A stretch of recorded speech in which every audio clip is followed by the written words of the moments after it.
आज 2077 साल माघ 17 गते शनिबार इस्वी सम्वत 30 जनवरी सन् 2021 काठमाडौँमा रेडियो एनआरएन 99.1 देशभर विभिन्न एफएम र संसारभर रेडियो nrn.com मार्फत प्रसारण भइरहेको नेपाली रेडियो नेटवर्कको नेपाली खबरमा सरोज कोइराला र सपना सिंहको नमस्कार।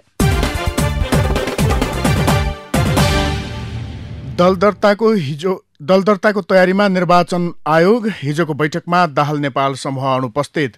संविधानका मस्यौदाकार नै विघटन विरुद्धको बहसमा पूर्व लडाकुहरू नेकपाका दुवै पक्षको तानातानमा थन्किएको बजेट तानेर कोरोना खोपमा कक्षा 11 र 12 मा गणित पनि अनिवार्य गर्ने तयारी लगायतका खबर आजका पत्रपत्रिकाको अघिल्लो पृष्ठमा छापिएका छन्। अन्नपूर्ण पोस्टमा छापिएको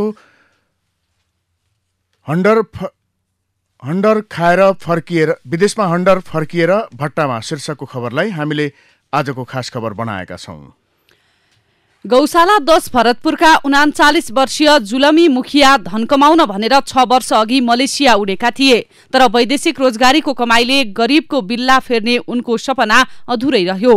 त्यसमाथि विदेश जाँदा लागेको ऋणको बोझले थिचेको छ। उनले 3 लाख ऋण चुक्ता गर्नु त छँदैछ, साँझ बिहान हातमुख पनि जोड्नु पर्नेछ। त्यही भएर उनी अहिले गाउँकै बाबा इट्टा उद्योगमा श्रम बेचिरहेका छन्। महाजनबाट 1,30,000 ऋण लिएर एजेन्टलाई दिए।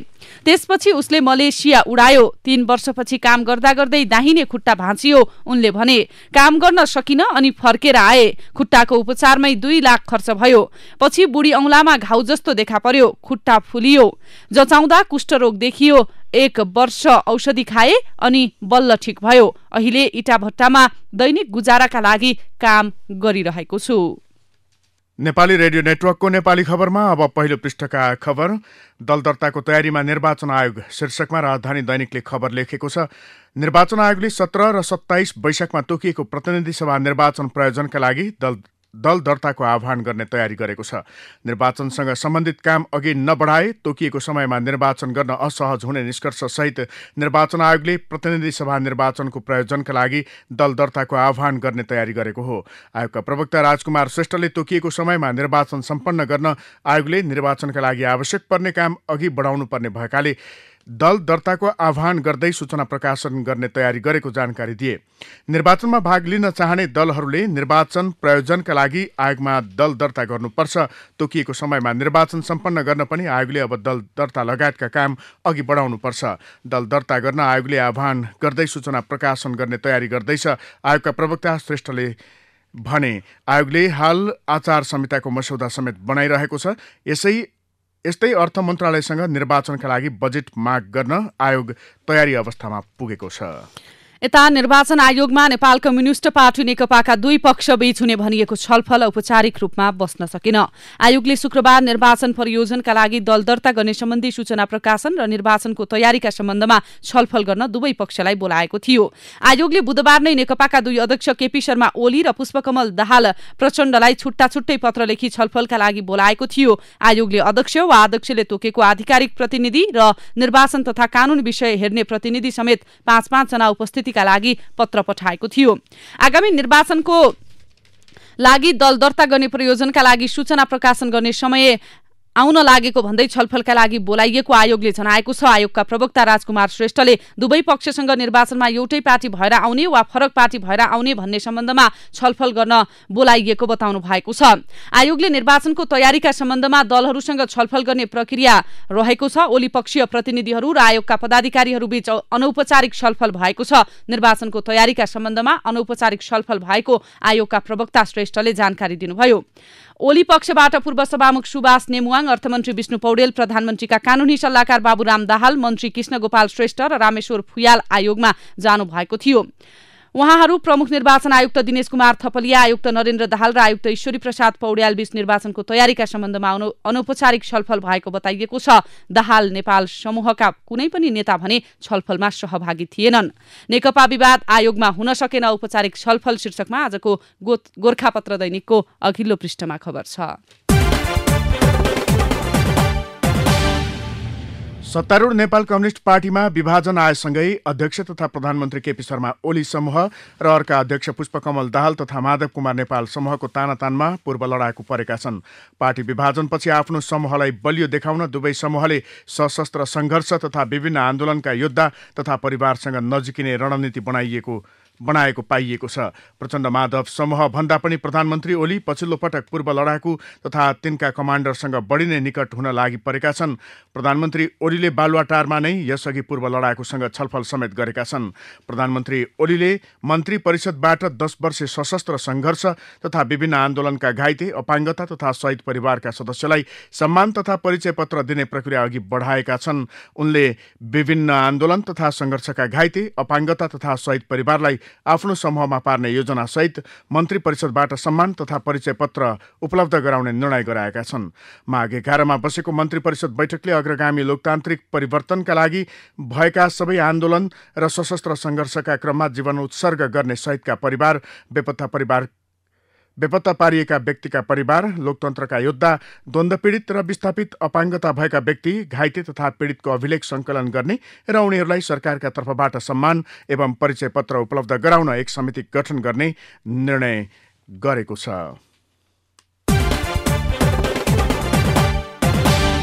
सरकारले सबै नागरिकलाई कोभिड-19 विरुद्धको खोप निशुल्क उपलब्ध गराउने भनेपछि अर्थ मन्त्रालय बजेटको जोहो गर्न चटारोमा परेको छ। अर्थमन्त्री विष्णुप्रसाद पौडेलले बजेटको व्यवस्था भइसकेको भने पनि विभिन्न शीर्षकमा छुट्याइएको बजेट काट्ने काम भइरहेको मन्त्रालयका अधिकारीले बताएका छन्। खोप किन्नुपर्ने अवस्था आयो भने अन्य कुनै शीर्षकबाट कटौती गरेर पनि बजेट व्यवस्था गर्नुपर्छ भन्ने सैद्धान्तिक सहमति भएको थियो। मन्त्रालयका बजेट तथा योजना महाशाखा प्रमुख धनीराम शर्माले भन्नुभयो। त्यही अनुसार बजेट रकमान्तर गर्ने प्रक्रिया अघि बढाइएको मन्त्रालयले जनाएको छ। काम नगरेका आयोजनाको बजेट तानेर खोप किन्ने, ढुवानी गर्ने र लगाउने काममा खर्च व्यवस्थापन गर्ने काम भइरहेको मन्त्रालयले बताएको छ। अझै कति खोप किन्नुपर्ने भनेर स्पष्ट भइसकेको मन्त्रालयका अधिकारीले बताएका छन्। खोप निशुल्क उपलब्ध गराउने वा किन्न आर्थिक सहायता लिने विषयमा सरकारले विभिन्न तहबाट दात्री मुलुकसँग छलफल गरिरहेको छ। थन्किएको बजेट तानेर खोपमा शीर्षकमा आजको अन्नपूर्ण पोस्टको अघिल्लो पृष्ठमा खबर छापिएको छ। कक्षा 11 र 12 गणित अब अनिवार्य समूहमा शीर्षकमा राजधानी दैनिकले खबर छापेको छ। अन्ततः गणित विषयलाई अब 11 र 12 को पाठ्यक्रममा अनिवार्य समूहमा राखिएको छ। शिक्षा विज्ञान तथा प्रविधि मन्त्री कृष्णगोपाल श्रेष्ठको अध्यक्षतामा बिहिबार बसेको राष्ट्रिय पाठ्यक्रम विकास तथा मूल्याङ्कन परिषदको बैठकले गणितलाई अनिवार्य समूहमा राख्ने निर्णय गरेको हो।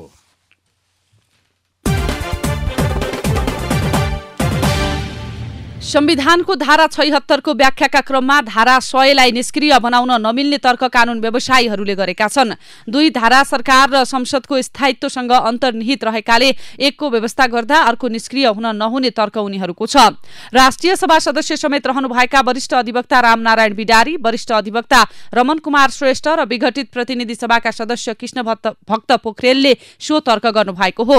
उहाँहरूले अदालतको संसदीय मूल्य मान्यता भन्दा संविधानको भावनालाई नै प्राथमिकतामा राखेर व्याख्या हुनुपर्ने राय दिनुभएको छ। धारा 76 मन्त्री परिषद गठन सम्बन्धी व्यवस्था छ, जहाँ गठनसँगै प्रधानमन्त्री नै बन्न नसके वा विश्वासको मत पाउन नसके प्रतिनिधि सभा विघटनको विषय पनि समेटिएको छ। प्रतिनिधि सभा विघटन संविधानको धारा 100 निष्क्रिय पार्न मिल्दैन शीर्षकमा आजको गोरखापत्र दैनिकको अघिल्लो पृष्ठमा खबर छ। नेकपाका दुवै पक्षलाई आधिकारिकता दिन अस्वीकार गरेको निर्वाचन आयोगले शुक्रबार छलफलमा बोलायो। प्रधानमन्त्री केपी शर्मा ओली पक्ष छलफलमा बस्यो, तर पुष्पकमल दाहाल, माधव कुमार नेपाल पक्षले थप समय माग गर्यो। आयोगले निर्वाचन तयारीबारे जानकारी दिने, निर्वाचन प्रयोजनका लागि दल दर्ता गर्न आग्रह गर्ने उद्देश्यले दुवै पक्षसँग संयुक्त छलफल गर्न खोजेको थियो। दाहाल नेपाल पक्षका राजेन्द्र पाण्डे, लीलामणि पोखरेल, मुक्ति प्रधानले अध्यक्षद्वय दाहाल र नेपाल उपत्यका बाहिर रहेकाले अर्को कुनै दिन छलफल गराउन आयोगलाई पत्र बुझाए। पार्टी अध्यक्ष माधव कुमार नेपाल र अध्यक्ष पुष्पकमल दाहाल प्रचण्ड दुवै अध्यक्ष माघ 18 गतेसम्म उपत्यका बाहिरका राजनीतिक कार्यक्रममा व्यस्त रहनुभई प्रतिनिधि मनोनयन गर्ने अवस्था नभएको र उक्त छलफलमा अध्यक्ष स्वयं उपस्थित भई छलफल गर्न चाहनु भएको हुँदा सोको लागि आज तोकिएको समय सम्भव हुन नसकेको बेहोरा अवगत गराउँछु पार्टी केन्द्रीय कार्यालयका सचिव श्रीराम ढकालले हस्ताक्षर गरेको पत्रमा लेखिएको छ। अंशबण्डाको झगडा मुद्दा नपरेको अवस्था शीर्षकमा अन्नपूर्ण पोस्टमा यो खबर छापिएको हो। यता प्रतिनिधि सभा विघटन विरुद्ध सर्वोच्च अदालतमा परेको मुद्दामा शुक्रबार 4 जनाले बहस गरेका छन्। 2 निवेदक र 2 वरिष्ठ अधिवक्ताले बहस गर्दै प्रधानमन्त्रीले कुनै हालतमा प्रतिनिधि सभा विघटन गर्न नसक्ने भएकाले त्यसलाई अदालतले सच्याउनु पर्ने बताएका छन्। बहसका क्रममा वरिष्ठ अधिवक्ता रामनारायण बिडारीले प्रधानमन्त्री केपी शर्मा ओलीलाई संसदसँग डराउने पार्लियामेन्टरी फोबिया भएको बताएका छन्। केपीजी कस्तो भने संसद देख्नै नचाहेको, संसद देख्यो कि तर्सिहाल्ने कस्तो प्रधानमन्त्री बनाइएछ। उनले इजलास समक्ष भने हाइड्रोफोबिया रोग जस्तै पार्लियामेन्टरी फोबिया भएछ उहाँलाई। राष्ट्रिय सभा पनि देख्न चाहनु भएन, अधिवेशन चट। दलमा विवाद हुनु स्वाभाविक भएको बताउँदै त्यसको रिस संसदमा पोखिएको र प्रधानमन्त्रीको उक्त गल्तीलाई सच्याउने जिम्मा अदालतको रहेको उनको भनाइ थियो। वरिष्ठ अधिवक्ता रामनारायण बिडारीले भने प्रधानमन्त्रीलाई पार्लियामेन्टरी फोबिया छ। शीर्षकमा आजको नयाँ पत्रिका दैनिकको अघिल्लो पृष्ठमा खबर छ। प्रतिनिधि सभा विघटन गरेका प्रधानमन्त्री केपी ओली संविधान निर्माणको महत्त्वपूर्ण जग 16 बुँदे सहमतिका हस्ताक्षरकर्ता मध्ये एक हुन्। 2072 जेठ 25 गते मध्यरातमा गरिएको 16 बुँदे सहमतिको संविधान निर्माणमा ऐतिहासिक महत्त्व छ। सोही सहमतिको जगमा टेकेर 2072 असोज 3 गते नेपालको संविधान जारी भएको थियो। 16 बुँदे सहमतिपछि छोटो समयमा संविधान जारी गर्न तत्कालीन एमाले अध्यक्ष समेत रहेका प्रधानमन्त्री ओलीको महत्त्वपूर्ण भूमिका थियो। 4 राजनीतिक दल नेपाली कांग्रेस, एमाले, माओवादी र फोरम लोकतान्त्रिक बीच भएको 16 बुँदे सहमति कार्यान्वयनमा आउन नदिन बीचबीचमा देखिएका अवरोध चिर्दै संविधान जारी गराउन महत्त्वपूर्ण भूमिका खेल्ने मध्येका एक नेता ओली थिए। सहमति पत्रमा तत्कालीन प्रधानमन्त्री एवं कांग्रेस सभापति सुशील कोइराला, तत्कालीन एमाले अध्यक्ष ओली, तत्कालीन माओवादी अध्यक्ष पुष्पकमल दाहाल र तत्कालीन मधेसी जनाधिकार फोरम लोकतान्त्रिकका अध्यक्ष विजय कुमार गच्छदारले हस्ताक्षर गरेका थिए। हस्ताक्षरकर्ताले नै मास्न खोजे संविधान शीर्षकमा नागरिक दैनिकमा यो खबर विश्लेषण छापिएको हो। यस्तै ओली दाहाल नेपाल समूहको चेतावनी, नसचिए संसद बैठक डाकेर कारबाही गर्छौं शीर्षकमा अर्को खबर छापिएको छ नागरिक दैनिकमै। नेपाल कम्युनिस्ट पार्टी नेकपा दाहाल नेपाल समूहका अध्यक्ष पुष्पकमल दाहालले आवश्यक परे संसद बैठक राखेर प्रधानमन्त्री केपी शर्मा ओलीलाई कारबाही गर्ने चेतावनी दिएका छन्। प्रतिनिधि सभा विघटनको विरोधमा उक्त समूहले शुक्रबार विराटनगरमा आयोजना गरेको सभालाई सम्बोधन गर्दै अध्यक्ष दाहालले यस्तो चेतावनी दिएका हुन्।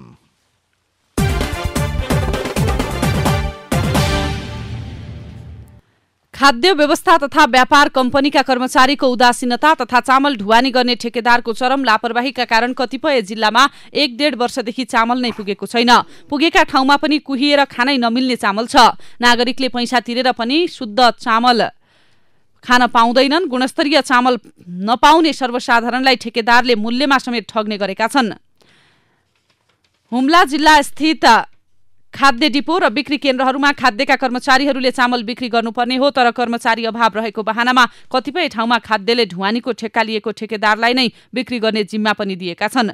ठेकेदारले तोकिएको भन्दा बढी मूल्यमा चामल बिक्री गर्ने गरेको स्थानीय बताउँछन्। यता हुम्लामा खाद्य कम्पनीका 2वटा डिपो र 5वटा बिक्री केन्द्र छन्, तर कर्मचारी छैनन्। त्यसैले चामल ढुवानीको जिम्मा पाएका ठेकेदारले नै डिपो र बिक्री केन्द्रबाट चामल बिक्री गरिरहेका छन्। स्थानीय बासिन्दाका अनुसार ठेकेदार कम्पनीले कुन दिन कुन बिक्री केन्द्रमा चामल आउँछ भनेर आसपासका बासिन्दालाई खबर गर्ने गरेका छन्। त्यही अनुसार स्थानीय बिक्री केन्द्रमा जम्मा हुन्छन्। ठेकेदारले नै पैसा लिँदै चामल बिक्री गर्ने गरेका छन्। कर्मचारी नहुँदा ठेकेदारले नै चामल बिक्री गर्दा आफूहरूलाई असहज भएको स्थानीयहरूले बताएका छन्। कर्णालीमा ढुवानी गर्न प्रति किलो 114 रुपैयाँसम्म सरकारी खर्च, तर जनताका झोलामा कुहिएको चामल शीर्षकमा आजको नयाँ पत्रिका दैनिकको अघिल्लो पृष्ठमा खबर छ। अब भित्री पृष्ठका खबर। संसद विघटन विरुद्ध जनता समाजवादी पार्टीले केन्द्रदेखि ओडा तहसम्म विरोध प्रदर्शन गर्ने भएको छ। जसपाका शीर्ष नेताहरूले हिजो बसेको बैठकले विरोध प्रदर्शनको कार्यक्रम तय गरेका हुन्। जस अनुसार माघ 23 देखि 29 गतेसम्म विरोध प्रदर्शन गर्ने कार्यक्रम तय गरिएको जसपाका कार्यकारिणी समितिका सदस्य केशव झाले बताउनु भएको छ। उता नेपाल कम्युनिस्ट पार्टी नेकपा ओली समूहले लुम्बिनी प्रदेशका पार्टी कमिटिहरू पुनर्गठन गरेको छ। ओली समूहको बुटवलमा बसेको प्रदेश कमिटी बैठकले दाहाल नेपाल समूहका नेताहरूलाई निकालेर नेकपाको प्रदेश र जिल्ला कमिटिहरू पुनर्गठन गरेको छ। यता नेपाली कांग्रेसका नेता कृष्ण प्रसाद सिटौलाले प्रधानमन्त्री केपी शर्मा ओलीले प्रतिनिधि सभा विघटन गरेर संसद मात्र नभएर संविधान नै भत्काएको आरोप लगाउनु भएको छ। नेपाली कांग्रेस काठमाडौँ 6ले हिजो शान्ति बाटिकामा आयोजना गरेको विरोध सभामा उहाँले संविधान र लोकतन्त्र नै समाप्त पार्ने खेल भइरहेको दावी गर्नुभयो। पाल्पाको तानसेन नगरपालिकाले उठाउँदै आएको सवारी कर रोकिएको छ। होलाङ्दी बस पार्क अप्पु भिलेज ढुङ्गाखानी सडकमा चल्ने सवारी साधनमा नगर सरकारले उठाउँदै आएको कर चौतर्फी विरोधपछि बुधबार रोकिएको हो। अहिले यो सडक राष्ट्रिय सडक कि शहरी सडक भन्नेमै विवाद उत्पन्न भएको छ। प्रधानमन्त्री केपी शर्मा ओलीले 1 वर्षभित्रै शहीदप्रति सहज ढंगले श्रद्धाञ्जली अर्पण गर्न सकिने स्थानमा सुविधा सम्पन्न शहीद स्मारक बनाउने निर्णय गरिनु भएको छ। शहीद दिवसको अवसरमा हिजो लैनचौरको शहीद स्मारकमा आयोजित कार्यक्रममा प्रधानमन्त्री ओलीले 1 वर्षभित्रै सुविधा सम्पन्न स्थानमा शहीद स्मरण निर्माण गरिने बताउनु भएको हो। झारफुकको नाममा हत्या भएको विषयलाई इन्सेक गुल्मीको नेतृत्वमा तयार पारेको स्थलगत प्रतिवेदन जिल्ला प्रशासन कार्यालय गुल्मीमा बुझाइएको छ। गत पुस 28 गते रेसुङ्गा नगरपालिका 1 को उदिन ढुङ्गामा बिमार सन्चो गराउने बहानामा विभिन्न धातुले डामेपछि इस्मा गाउँपालिका 3 दरलाम चौरका 64 वर्षीय रामबहादुर मुखियाको ज्यान गएको थियो। लुम्बिनी प्रदेश सरकारले स्थायी राजधानीमा शुक्रबारदेखि आफ्नो भौतिक उपस्थिति देखाएको छ। प्रदेश सरकारले स्थायी राजधानी दाङको राप्ती गाउँपालिका बिजौरीमा प्रदेश पूर्वाधार विकास प्राधिकरणको कार्यालय स्थापना गरेको हो। उक्त कार्यालयको मुख्यमन्त्री शंकर पोखरेलले उद्घाटन गर्नुभएको हो। ताप्लेजुङमा अलैँची उत्पादन वृद्धि भए पनि मूल्य नबढ्दा स्थानीय किसानले फाइदा लिन सकेका छैनन्। जिल्लाको प्रमुख नगदे बालीका रूपमा रहेको अलैँचीले उचित मूल्य नपाउँदा खेतीमा संलग्न किसान मारमा परेका हुन्।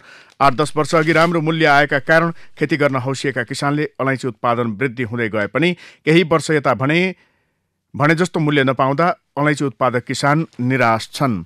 यता छड तथा डन्डीको मूल्य बढ्नुको कारण बुझाउन अधिकांश उद्योगले आनाकानी गरेका छन्। वाणिज्य आपूर्ति तथा उपभोक्ता संरक्षण विभागले देशभर सञ्चालित 21 वटा उद्योगलाई पत्राचार गरेर मूल्य वृद्धि लगायतको विषयमा विवरण बुझाउन निर्देशन दिए पनि हालसम्म 10 वटा उद्योगले मात्रै विवरण बुझाएका हुन्। सरकारले सबै प्रकारका पूर्वाधार आयोजना निर्माण ठेक्काको म्याद 6 महिना थप गर्ने निर्णय गरेको छ। यससँगै सरकारले पछिल्लो 1 वर्षमा तेस्रो पटक म्याद थप गरेको हो। म्याद थप गर्ने कार्य बोलपत्र स्वीकृत गर्ने अधिकारीले गर्नेछ। म्याद थप गरे बापत सरकारलाई थप लागत नपर्ने र अन्य कुनै दाबी गर्न नपाउने गरी करार सम्झौता गराई म्याद थप गरिने भएको छ। अब सरकारले नेपाल भ्रमण गर्न खोज्ने विदेशी पर्यटकलाई नेपाल आउन थप सजिलो बनाउने भएको छ। कोरोना महामारी बीच विगत 4 महिना अघिदेखि नै अन्तर्राष्ट्रिय उडान खुल्ला भए पनि विदेशीलाई नेपाल प्रवेशका लागि कडाई कायमै राखिएको थियो। तर पछिल्लो समय विश्वभर कोरोना भाइरस विरुद्ध खोप लगाउने काम भइरहेको र अरू देशमा पनि विदेशीलाई स्वागत गर्न थालिएको भन्दै सरकारले अब नेपालमा पनि विदेशी पर्यटक ल्याउन खुकुलो नीति लिने तयारी गरेको हो। कुलेश्वर स्थित फलफूल बजारमा अन्य दिन जस्तै हिजो पनि मानिसहरूको भिडभाड उस्तै थियो। थोक विक्रेताहरू रहने उक्त बजारका स्टलमा मानिसहरू नगद गन्दै फलफूल बेच्दै गरेको देख्न पाइन्थ्यो। तर केही दिन यता सानै स्तरमा भए पनि परिवर्तन देखिन थालेको छ। केही स्टलहरूमा QR कोडको प्रयोग गरेर व्यापारीहरूले फलफूल बिक्री गर्न थालेका छन्। नयाँ प्रविधिको प्रयोगले खरिद बिक्री गर्ने दुवै पक्षले सहज महसुस गरिरहेका छन्।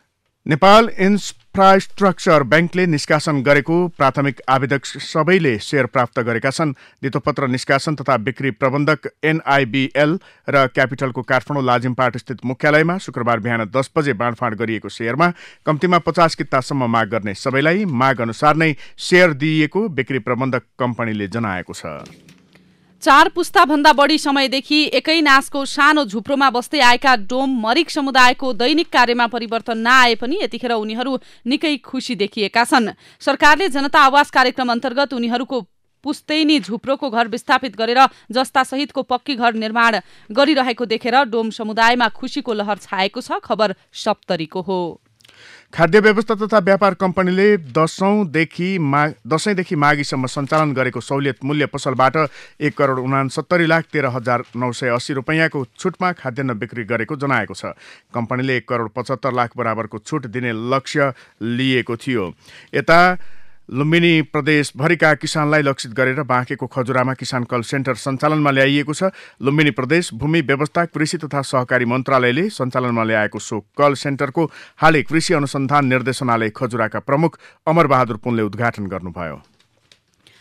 केबुल र इन्टरनेट कम्पनीले नेपाल विद्युत प्राधिकरण र टेलिकमको प्रयोग गरेको पोलमा अव्यवस्थित तरिकाले तारहरू टाँगिने क्रम रोकिएको छैन। बिजुलीका तार टाँगिएको पोलमा अव्यवस्थित अन्य तारको प्रयोगले खतरा बढेको छ। विद्युत र टेलिकमको पोलमा केबल र इन्टरनेटका तारहरू तानिँदा मर्मतमा समस्या हुनुका साथै आगो लाग्ने सम्भावना समेत बढेको छ। खबर रौतहटको हो। अब विदेशका खबर। चीनमा कोरोना भाइरसका नयाँ संक्रमित प्रत्येक दिन भेटिन थालेपछि त्यहाँका अधिकारीले बेजिङ शहरवासीलाई बाहिर ननिस्किन भनेका छन्। बेजिङ शहरका अधिकारीले चीनमा हाल मनाइने स्प्रिङ फेस्टिभलको बिदा मनाउन एकैपटक ठूलो संख्यामा बाहिर ननिस्किन नागरिकलाई आग्रह गरेका छन्।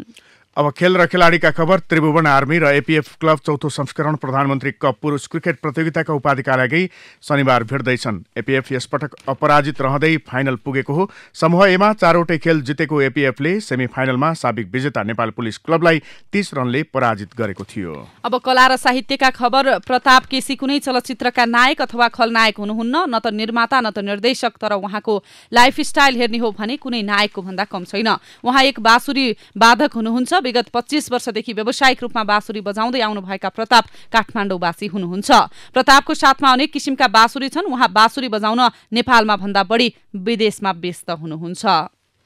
अब विचार विश्लेषणको पालो। प्रतिगमन प्रधानमन्त्रीको काँधमा चढेर यात्रा गर्दैछ शीर्षकमा नयाँ पत्रिकाले संवाद गरेको छ कृष्ण पहाडीसँग र यो शीर्षकमा यो संवाद छापिएको छ। जनताको मतको माध्यमबाट दण्ड दिनुपर्छ, तर दलहरूलाई अन्डर एस्टिमेट गर्ने भूल गर्नु हुँदैन। हिजो ज्ञानेन्द्र शाहले अन्डर एस्टिमेट गर्दा के परिणाम भयो देखियो नि। सारा कुरा उल्टाउने प्रयत्न भइरहेको छ। स्थिरताबाट अस्थिरतामा लैजाने, अग्रगमनबाट प्रतिगमनमा लैजाने षड्यन्त्र भइरहेको छ। जनताले बनाएको यो संविधान मासेर 2047 को संविधानको पाना टाँस्ने र त्यहाँबाट पनि 17 सालमा फर्काउने प्रयत्न भइरहेको छ। यो संवादको मुख्य बुदाहरू हुन्। आजको नागरिक दैनिकमा मेरी आमाको त्यो सुखसुखाहट भन्ने शीर्षकमा बबिता बस्नेतको विचार छापिएको छ। राजनीतिको सिलसिलामा बुवा प्राय घर बाहिर हुने र स्वस्थानीको व्रतमा उल्लेख गरिए बमोजिम साङ्गेको दिन बनाउनु पर्ने 108 रोटी मध्ये 8वटा रोटी पतिलाई, पति नभए छोरालाई, छोरा नभए मित छोरालाई दिनु र मित छोरा पनि नभए नदीमा बगाइदिनु पर्थ्यो। त्यसैले बुवा बाहिर हुँदा त्यस दिन रोटी बनाउन कुटेको चामलको पिठो आमाले सुकाएर राख्नुहुन्थ्यो र बुवा घर आएपछि 8वटा रोटी पकाई फूल प्रसाद सहित दिनुहुन्थ्यो। सत्य तथ्यमा आधारित हुनका लागि स्वस्थानी कुनै रिसर्च बुक या केस स्टडी होइन। यो तत्कालीन समाज व्यवस्था र अवस्थालाई चित्रण गर्ने काल्पनिक कथा हो। त्यसैले यसलाई स्वस्थानी कथा नै भनिएको छ, सत्य कथा भनिएको छैन।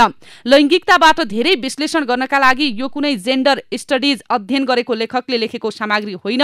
यो पौराणिक कालमा तात्कालीन समाजको ऐनाको रूपमा परिकल्पना गरेर लिपिबद्ध गरिएको ग्रन्थ हो। त्यसैले यसलाई सोही रूपमा बुझौं र कसैको आस्थाप्रति प्रहार नगरौं। हस्त अहिलेको नेपाली खबर यति नै। नेपाली रेडियो नेटवर्कमा यसपछि पत्रकार ऋषि धमलाको साथमा नेपाली बहस सुन्न सक्नुहुनेछ। नेपाली रेडियो नेटवर्क सुन्दै गर्नुहोला।